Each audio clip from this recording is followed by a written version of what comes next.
সবাইকে শুভেচ্ছা। আজকে একটা অন্যরকমভাবে ভাজি করা শেখাচ্ছি। দর্শক বন্ধু সবাইকে সালাম জানিয়ে শুভেচ্ছা জানিয়ে শুরু করছি আজকের একটা ছোট্ট ভাজিটা আপনারা সবাই পারেন, কিন্তু তারপরেও দেখাচ্ছি কারণ আমি একটু অন্যভাবে করি। এইভাবে ঘরে বানিয়ে খেয়ে দেখবেন, ভালো লাগবে।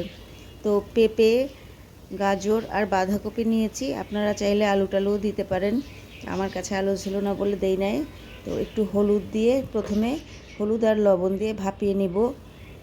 কিছুক্ষণ ভাপানোর পর আপনারা এই ফাঁকে একটু সাবস্ক্রাইব করে দেন আর ভিডিওটা লাইক করবেন। ভাজিটা আমি প্রথমে নেড়েচেড়ে হালকা, বেশি না, 1 থেকে 1.5 মিনিট ভাপিয়ে নেব। ভাপিয়ে নেওয়ার পর একটু কাঁচামরিচ দেব। কাঁচামরিচ দেওয়ার পর আবার একটু ভাপাবো, ধরেন 30 সেকেন্ডের মতো ভাপাবো।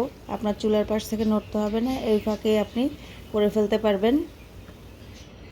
তো যারা যারা লাইক করেছেন তাদেরকে ধন্যবাদ। আর একটা প্যানে আমি নিয়ে নিলাম তেল আর অল্প একটু পেঁয়াজ দিয়ে পেঁয়াজটা আগে কষিয়ে নেব। পেঁয়াজটা না কষালে পেঁয়াজের গন্ধ ছড়াবে।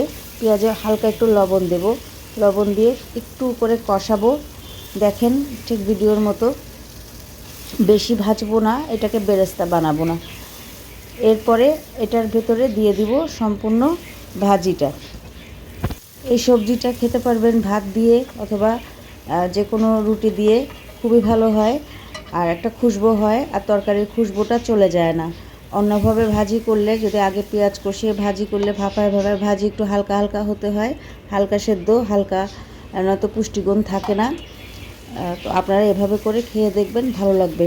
ভিডিওটা যাদের ভালো লাগলো লাইক করবেন, শেয়ার করবেন, আর আপনাদের বাসায় একটু এভাবে করে বানিয়ে খাবেন। তো টাটা।